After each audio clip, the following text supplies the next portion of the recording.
What would you do if a desperate yelp pulled you into a stranger's drama right on your own driveway?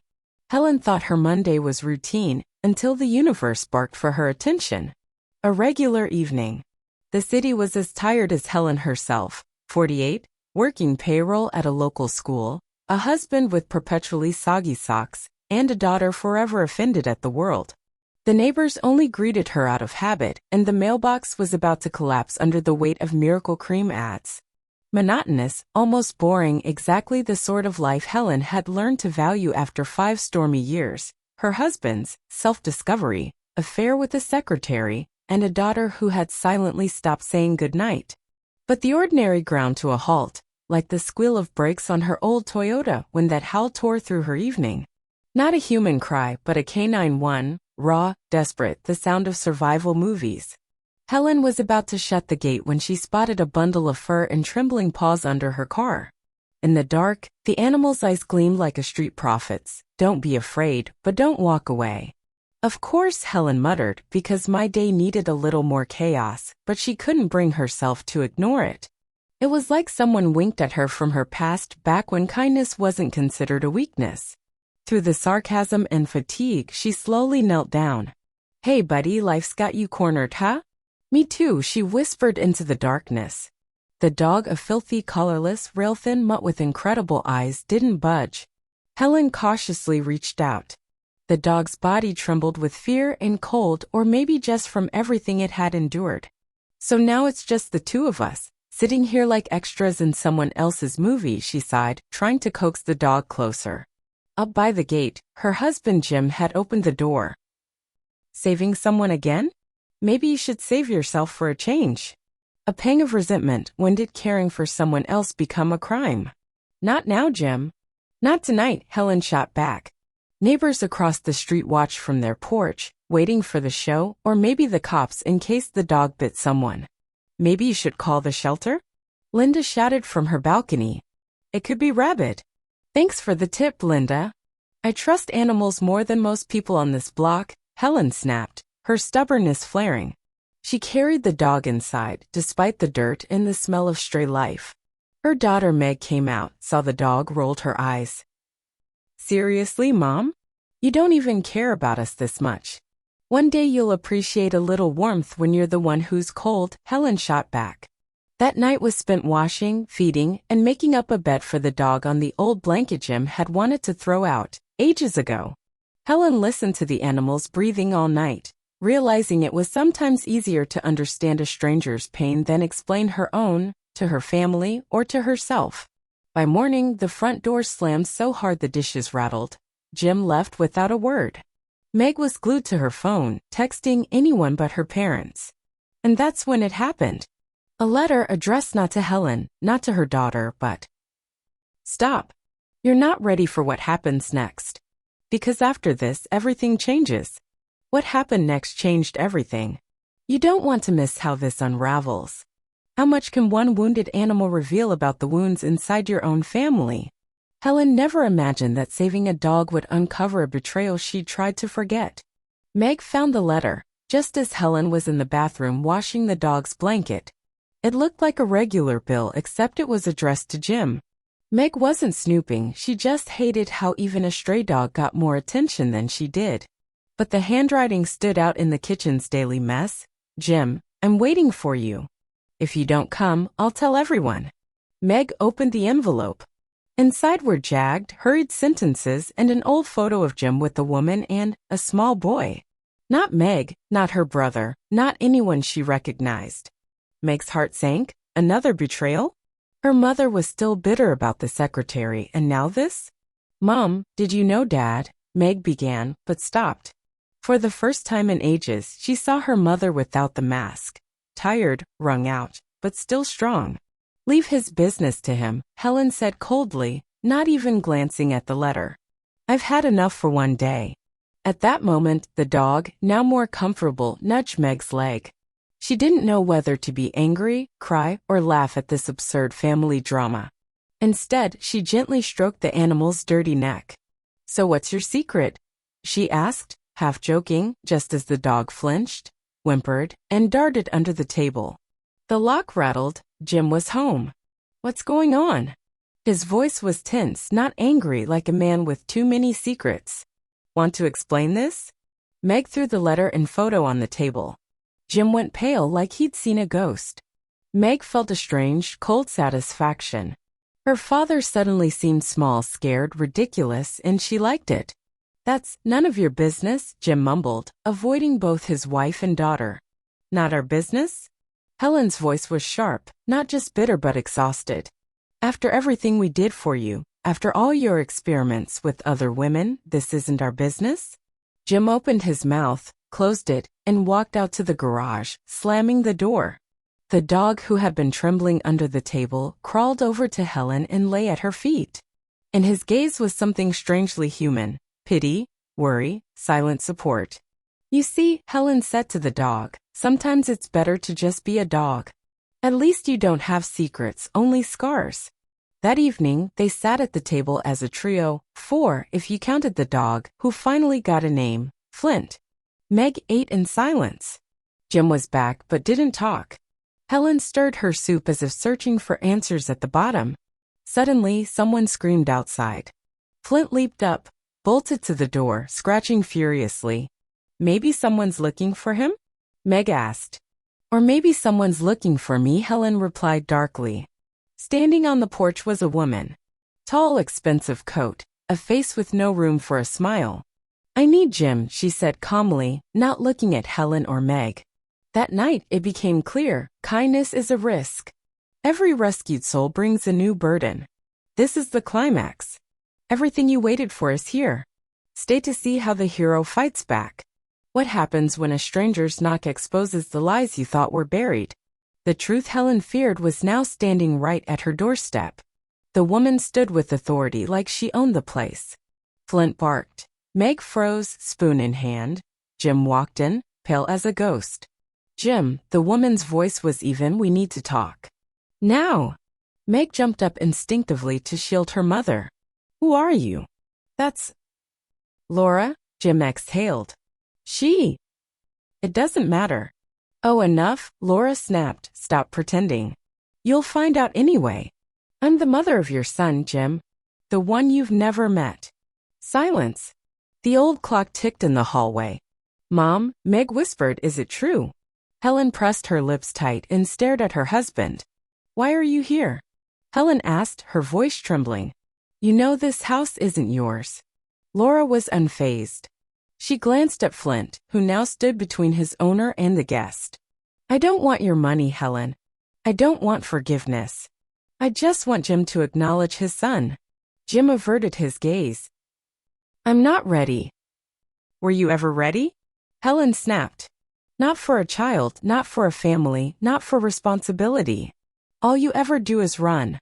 At that moment, Flint let out a little bark, as if to say enough. Meg wanted to smash something, anything to break the tension. Laura handed Helen a photo of the boy. He's looking for his father. Do you have any shame?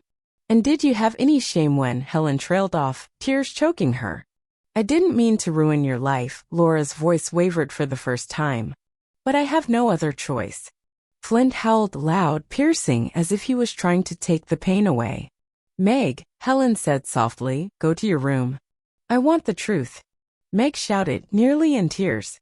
I'm tired of living in lies. You're grown, but there are things children shouldn't know. Helen looked at her daughter, eyes full of pain.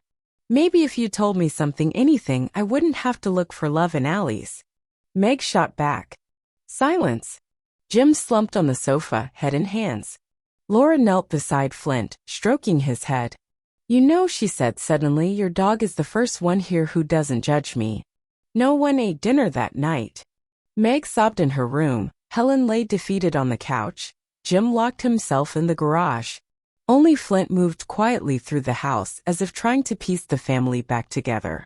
The next morning at breakfast, everyone pretended nothing had happened. But just then Helen realized, her kindness wasn't weakness, it was the only way to stay sane in this chaos. A new howl, this one not canine, sounded at the door. What now? Helen muttered as she stood. But what she saw on the doorstep changed everything. Now it's all falling apart, but who will be stronger, the past or the desire to save each other? If you thought the secrets were over, you're wrong.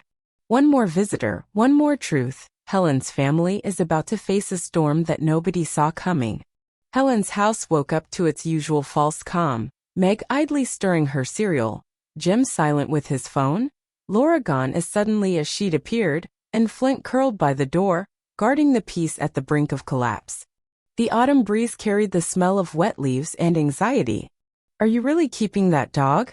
Meg asked, half hopeful. "Why not?" Helen shrugged. "Flint's the only one here who doesn't lie." The doorbell rang. Not a timid ring, not the mailman. On the porch stood a teenage boy, maybe 15, thin, worn backpack, guarded eyes. "Mrs. Helen?" "Yes." "I'm looking for my mom. She said she'd find my dad here." Helen's breath caught. "You?" "Laura's son." He nodded. "My name's Michael. They said my dad is here." A crash from the living room. Jim dropped his mug. "Your dad," Helen started, then stopped, fighting anger, not at the boy, but at herself, her husband, this cursed town full of skeletons. Michael stepped inside, removing his shoes as if he didn't want to dirty the floor with his truth. "I won't bother you. I need to know who I am." Helen felt relief. Maybe now everything would come out and they could stop pretending to be a family just for photos. Flint, spotting the boy, rushed over, like he recognized another lost soul. "Meg, take him to the kitchen, get him something to eat," Helen said gently. With the kitchen door closed, Helen went to the garage. Jim sat on the floor among boxes, looking like a kid left out of the game. "Your son's here, Jim. He's got your eyes, Flint's eyes too." Jim sighed as if trying to exhale all his fear. "I'm not ready, Helen. I don't know how." "Enough," she cut him off. "Nobody's ready. Not even me. But we have a boy in the kitchen and a dog on the rug, and neither one is to blame." At the table, Meg and Michael ate in silence. Flint lay at their feet. "So tell me, what's it like, growing up without a dad?" Meg asked, more kindly than she meant to. "It's like nothing," Michael answered. "Mom was never home, Dad wasn't there. I thought I had no one." But now he smiled at Flint. "At least the dog is real." Jim walked into the kitchen, weary but finally honest. "Michael, I'm sorry for all this. I was an idiot." The boy shrugged. "So was everyone. Even me." Meg grinned. "So now I've got a brother. Guess it can't get worse." Flint barked as if to say it can if you start lying again. That evening, the four of them sat on the sofa, Meg with a blanket, Michael with Coco, Jim and Helen together for the first time in ages, and Flint between them. A family that had never existed, suddenly made from pain, mistakes, and one rescue dog. But then a knock on the window. What Helen saw in the yard made her heart stop. Soon you'll learn, sometimes even the bravest heart is pushed to the edge. It's only just beginning. If you think one stray dog can heal a broken family, wait until you see who's waiting outside. Sometimes the past comes back not as a ghost but as a threat. The knock wasn't normal, neither demanding nor shy, but desperate. Helen put her mug down and nodded to Meg. "Don't open the door until I say so." The house held its breath. Flint, always calm with the family, suddenly whimpered and hid under the table.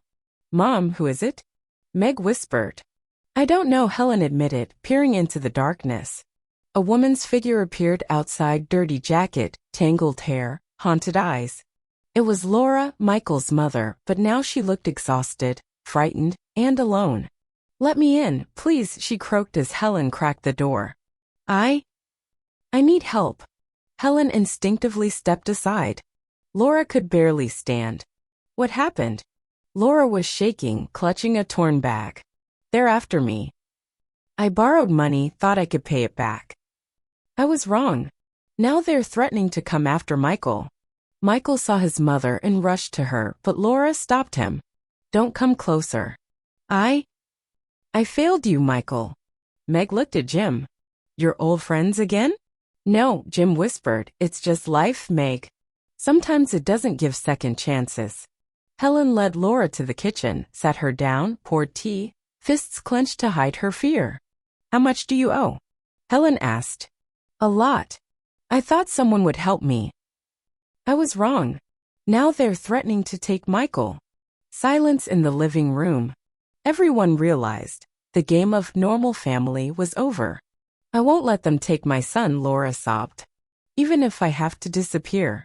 Michael sat by his mother, resting his head on her shoulder, eyes suddenly grown up. Jim came over to Helen and took her hand. I'm sorry. For everything. I don't know how to help. We'll figure it out, Helen said softly. We've already survived the impossible once. Flint rushed to the door and barked fiercely. Outside, shadowy figures flickered by the gate. Everyone upstairs, now quietly. Helen ordered. Meg hugged Michael, Laura locked herself in the bathroom. Jim grabbed his phone to call the police. Flint stayed by Helen on guard, ready to defend his family. Two men stood outside, shouting threats. But no one flinched. Even Meg, for the first time, felt she belonged to something bigger than her own pain. Minutes dragged on. The men finally left, but fear lingered. When Helen came downstairs, Flint was still by the door. You saved us, Helen whispered to the dog. Without you, maybe we'd all be lost. No one slept that night. But for the first time, no one felt alone. Each had their fear and their place at the kitchen table. Tomorrow, the family will take a step from which there's no return. And Flint will show them what true loyalty means. Sometimes the only thing holding a family together is the one who can't speak. But in the end, real courage isn't barking at the door, it's choosing to forgive and to fight for each other. Morning didn't come easily. The house was silent, anxious, but no longer brittle. The kitchen smelled of coffee and something new, hope. Flint lay quietly by the door, alert to every sound. He hadn't slept much, sensing that this time the danger wouldn't simply pass. Meg and Michael were up early. The boy sat hugging Flint, whispering secrets, and Meg felt, for the first time in ages, that she wasn't angry at anyone, not her father, not her mother, not even herself. You understand everything, don't you? She asked Flint. If it weren't for you, we'd all have run away by now. Downstairs, Jim was shuffling papers and keys. If those men come back, I'll face them myself, he told Helen. I won't run or hide anymore. We're not alone, Helen replied, glancing at Flint, who seemed to nod in agreement. Laura was tense, but when she saw her son eating breakfast with his new sister, she allowed herself to smile.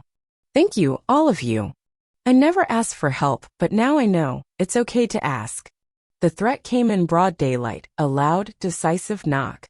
Flint jumped up, but didn't bark, just stood between Helen and the door. I'll answer, Helen said firmly.